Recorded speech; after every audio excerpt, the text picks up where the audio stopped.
दोस्तों, आश्रम में रहने वाला शिष्य एक दिन वह अपने गुरु के पास जाता है और कहता है, गुरुवर, मैं आत्मसंदेह के भावना से प्रसिद्ध हूँ। मैं अपने ऊपर विश्वास नहीं कर पाता हूँ। मैं अपनी योग्यताओं और क्षमताओं पर भी विश्वास नहीं कर पाता हूँ।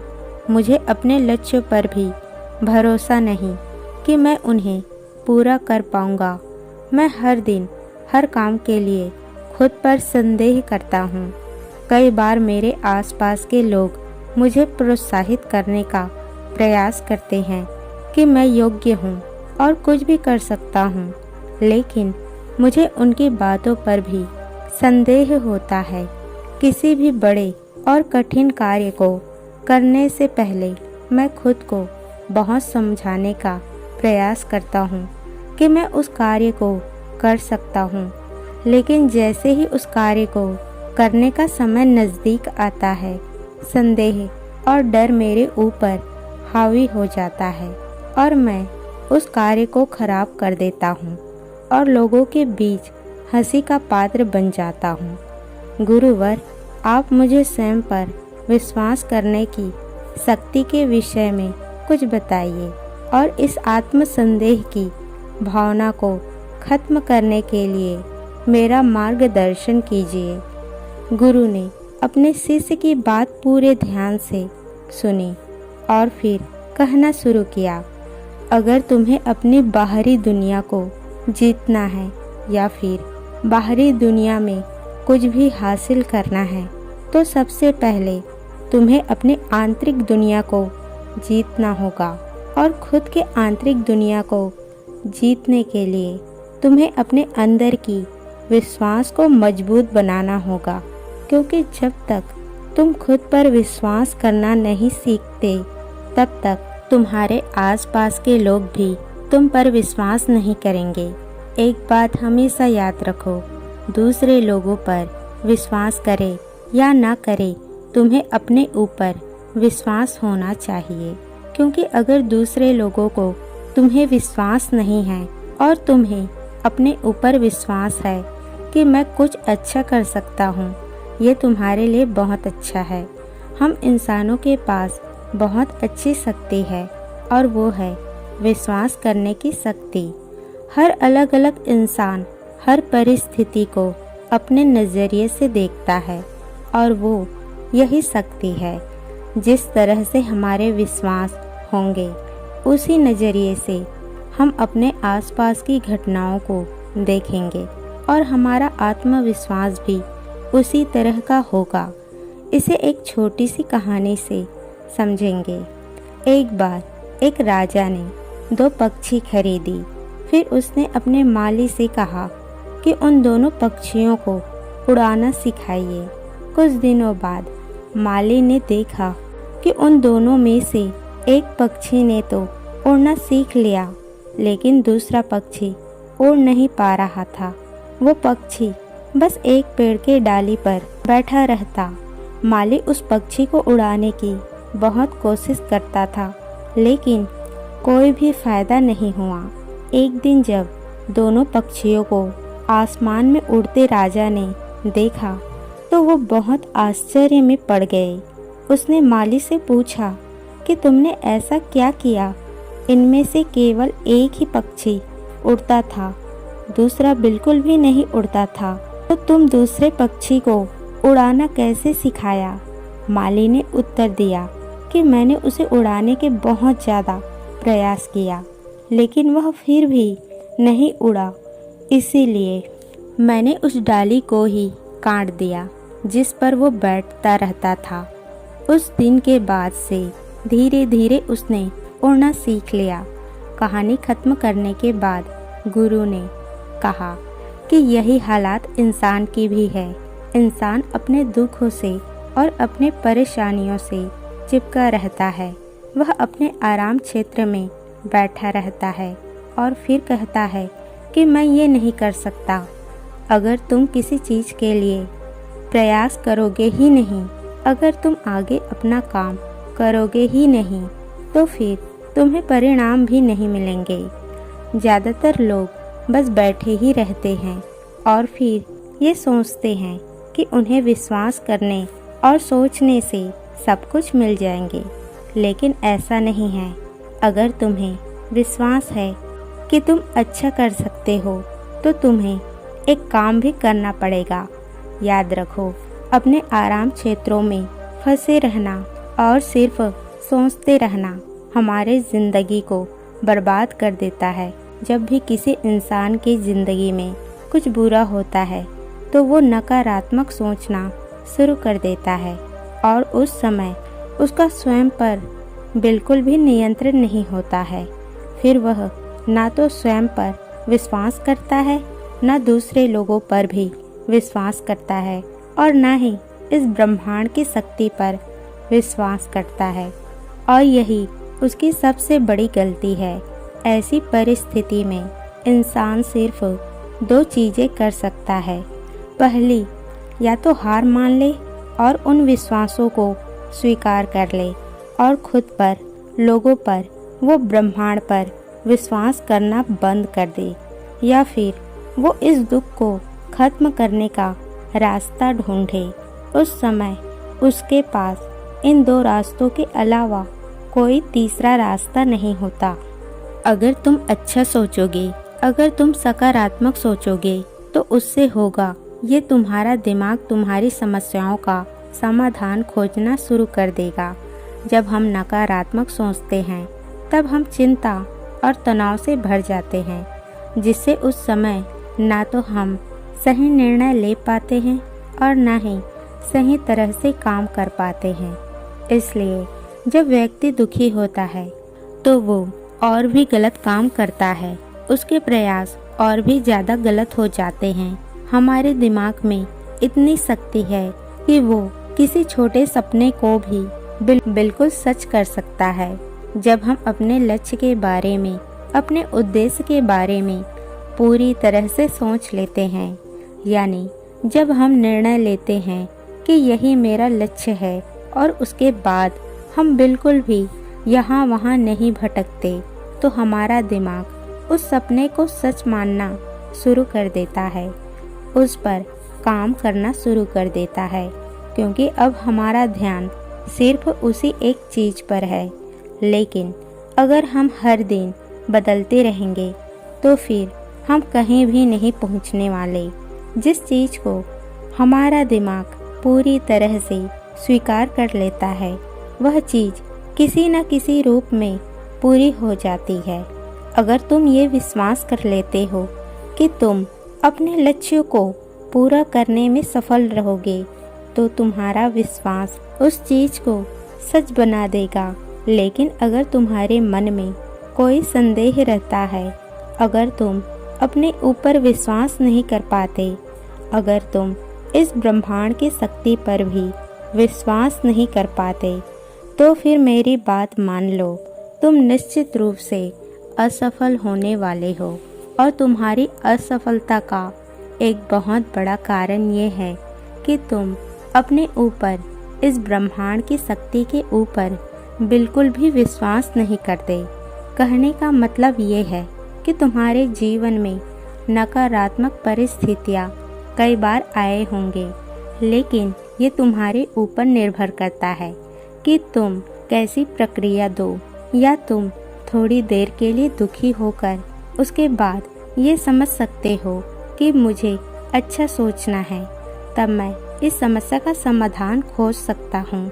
या फिर तुम नकारात्मक सोच सकते हो, बहुत ज़्यादा नकारात्मक सोच सकते हो और धीरे धीरे उस चीज़ को एक चिंता बना सकते हो और अपने ऊपर इतना ज़्यादा दबाव और तनाव बना सकते हो, जिसकी वजह से तुम्हारे अंदर बहुत सारी शारीरिक और मानसिक बीमारियां पैदा हो सकती है।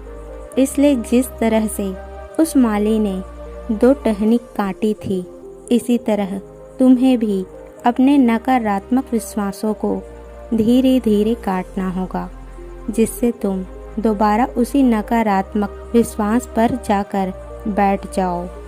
जैसे जैसे तुम अपने नकारात्मक विश्वासों को सकारात्मक विश्वासों से बदलते जाओगे, वैसे वैसे तुम्हारे प्रयास, तुम्हारा नज़रिया, तुम्हारा सोचने का तरीका, तुम्हारे दिमाग में आने वाले विचार बदलते जाएंगे। अब यहाँ पर एक सबसे ज़रूरी समझने वाली बात यह है कि तुम्हारी भावनाएं तुम्हारे लिए एक सबसे बड़ा हथियार है। जब तुम अपने जीवन में किसी लक्ष्य को तय करते हो, उसके बारे में सोचते हो, तब वहाँ पर भावनाओं का जोड़ना बहुत ज़्यादा ज़रूरी होता है, क्योंकि हमारी भावनाओं में बहुत ज़्यादा शक्ति होती है। जब हम अपनी इच्छाओं को, भावनाओं को, विचारों को सही विश्वास में जोड़ते हैं, उन्हें सही दिशा में लाते हैं, तब हमारी ज़िंदगी में सकारात्मक बदलाव आना शुरू होता है। अगर तुम ऐसे लक्ष्य तय करते हो जहाँ पर तुम्हारी भावनाएं सही जगह पर जा रही है, तो तुम हमेशा उत्साहित रहने लगोगे और लंबे समय में तुम्हारी भावनाएं उससे जुड़ने लगती है। लेकिन अगर तुम्हें अपनी भावनाओं का सही फ़ायदा लेना है, तो सबसे पहले तुम्हें अपने अवचेतन मन को सही तरीके से प्रशिक्षण करना होगा, क्योंकि जो भी बार बार दोहराने पर तुम्हारे अवचेतन मन में जाएगा, उसी से तुम्हें अपनी भावनाएं जोड़ना है। और तुम्हारी भावनाएं जब उससे जुड़ जाएंगे, तब धीरे धीरे तुम्हारी वास्तविकता दुनिया में भी वो चीज़ें प्रकट होने लगेगी। गुरु ने आगे कहा, एक बार यात्रा के दौरान मैं एक बहुत बड़े व्यापारी से मिला। उस व्यापारी ने मुझे बताया कि कैसे उसने अपना व्यापार एक छोटी सी दुकान से शुरू किया था और उसने बहुत बड़े बड़े सपने देखे थे। वह हर दिन बहुत बड़े बड़े सपने देखता था। वह सोचता था कि उसका एक बहुत बड़ा व्यापार होगा, इसकी शाखाएं पूरे देश में होगी। वह अपनी कल्पना में बड़ी बड़ी दुकान, बहुत से कर्मचारी, नौकर चाकर, बड़ी बड़ी कोठियाँ, घोड़ा गाड़ी इत्यादि के चित्र देखता था और वह हर दिन उसको बार बार करता था और पूरे अनुशासन के साथ करता था और बिल्कुल संतुलित कल्पना शक्ति के साथ करता था। वह जानता था कि नियमित संतुलन और अनुशासित कल्पना से वह अपने सपने को सच कर सकता है। इसकी वजह से वह अपने अंदर एक चमत्कारिक ऊर्जा को महसूस करता था। जब उसने ऐसा करना शुरू किया तो धीरे धीरे वह और भी ज़्यादा सफलता की ओर बढ़ने लगा। वह ब्रह्मांड की आकर्षण के नियम से अपनी मनचाही चीज़ों को अपनी ओर आकर्षित करने लगा। उसने अपनी कल्पना शक्ति को और आकर्षण के नियम का प्रयोग करके अपने सारे सपनों को हकीकत में बदल दिया। उसने वह सब कुछ पा लिया जो उसे अपने ज़िंदगी में चाहिए था। गुरु ने आगे कहा कि उस व्यापारी ने मुझसे एक बहुत अच्छी बात कही थी कि जितना आसान खुद की असफलता रूप की कल्पना करना है, उतना ही आसान खुद की सफलता रूप को कल्पना करना भी है। बस फ़र्क हमारी सोच और कल्पना का है कि हम क्या कल्पना करेंगे। यह पूरी तरह से हमारे ऊपर निर्भर करता है। याद रखो, भावनाएं ही शक्ति का स्रोत है। इसलिए परिणाम हासिल करने के लिए तुम्हें अपनी कल्पना शक्ति को भावनाओं से जोड़ना पड़ेगा। अपने लक्ष्य को अपनी भावनाओं से जोड़कर उन्हें शक्तिशाली बनाना होगा। अपने लक्ष्य को बार बार मत बदलो, उन्हें एक बार निश्चित कर लो। उन्हें अपनी कल्पनाओं में पूरा होता हुआ देखो और उसे अपनी भावनाओं को जोड़ना शुरू करो। उसके लिए सकारात्मक रहो और फिर बस उसके प्रति ईमानदार बने रहो। धीरे धीरे तुम्हारे नकारात्मक विश्वास, तुम्हारे सारे डर खत्म होने लगेंगे। समस्याएं तभी आएगी, लेकिन तब तुम उनके समाधान उतने ही अच्छे तरीके से निकाल लोगे। ये फ़ायदा है जब हम अपने ऊपर विश्वास रखते हैं, जब हम सकारात्मक कल्पना करते हैं और जब हम उस कल्पना से अपनी भावनाओं को जोड़ देते हैं। इसलिए आज से, अभी से अपने मन में नियंत्रण और सकारात्मक कल्पना करना शुरू कर दो। अपने मन चाहे परिणाम को अपनी कल्पना में बनाओ। ये तुम्हारे नियंत्रण में है। तुम अपनी कल्पना में खुद को असफल होते हुए देख सकते हो और सफल होते हुए भी देख सकते हो। ये तुम्हारे हाथ में है। तुम जैसा देखोगे और जिस चीज पर विश्वास करोगे, जिस चीज को महसूस करोगे, वो वास्तविकता में बनती जाएगी। तुम आज जितने भी सफल लोगों को देखते हो, एक बात समान है कि वो सभी लोग समझते हैं कि एक सही मानसिक नजरिया का महत्व कितना ज़्यादा है। सही मानसिक नजरिया होना इसलिए ज़रूरी है क्योंकि अगर तुम्हारे अंदर सही सोच नहीं है, अगर तुम्हारा मानसिक नजरिए सही नहीं है, फिर चाहे तुम्हारे अंदर कितनी ही प्रतिभा हो, चाहे तुम कितनी ही अच्छे से काम करो, तुम अच्छे परिणाम नहीं ला सकते। उदाहरण के लिए मान लो एक व्यापारी है, वो अपने काम से खुश नहीं है। वह हर दिन अपने काम के लिए खुद को कोसता है, हर दिन अपने मालिक को कोसता है, हर दिन अपने वेतन को कोसता है। फिर वह जब काम पर जाता है तो अच्छा मानसिक नज़रिया न होने की वजह से वह ग्राहकों से अच्छा व्यवहार नहीं कर पाता, जिसकी वजह से उसकी बिक्री कम होती है। वहीं पर एक दूसरा व्यापारी है जो अपनी नौकरी से बहुत खुश है, जो ये विश्वास रखता है कि अगर वो अच्छा काम करेगा, अच्छा सोचेगा, अच्छा व्यवहार करेगा तो उसको और अच्छा परिणाम मिलेंगे। ऐसा सोचने की वजह से, ऐसा महसूस करने की वजह से वह अपने ग्राहकों के साथ और अच्छा व्यवहार करता है, जिसकी वजह से उसकी और ज़्यादा बिक्री होती है। तो ये फ़र्क होता है मानसिक नज़रिए का। तुम एक ही परिस्थिति में दो लोगों को अलग अलग तरीके से काम करते देख सकते हो। अगर उन दोनों का मानसिक नज़रिया अलग अलग है, सही मानसिक नज़रिया का मतलब है कि लोगों को, परिस्थितियों को और चीज़ों को तुम कैसी प्रक्रिया देती हो। अक्सर अपने मन के अनुसार बात करते हैं, कभी गुस्से में बात करते हैं, कभी प्यार से बात करते हैं, पर कितना फ़र्क पड़ता है। क्या तुम उसके गुस्से से बात करने पर नकारात्मक हो जा सकते हो, क्रोधित हो जाते हो? तो ये तुम्हारी कमजोरी है। उसी तरह अगर अलग अलग परिस्थितियों और घटनाओं पर तुम कैसी प्रक्रिया देते हो, अगर कोई परेशानी तुम पर विचलित और नकारात्मक हो जाते हैं, तो ये भी तुम्हारी ही कमजोरी है। इसका मतलब तुम्हारे अंदर सकारात्मक मानसिक नज़रिया नहीं है। अक्सर हमारे आसपास बहुत ज़्यादा नकारात्मक होती है, लेकिन हम उसे अपने अंदर आने की इजाज़त देते हैं। और ऐसा तब होता है जब हम बाहर नकारात्मकता पर विश्वास करना शुरू कर देते हैं। और अगर ऐसा ना हो तो बाहर की नकारात्मक चीज़ें कभी भी हमारे ऊपर असर नहीं कर पाएगी। अगर तुम खुद को इतना ज़्यादा मजबूत बना लो, मानसिक नज़रिए को इतना सही कर लो, तो आसपास होने वाले नकारात्मक चीज़ों का, लोगों का, परिस्थितियों का तुम्हारे ऊपर कभी भी कोई असर नहीं पड़ेगा।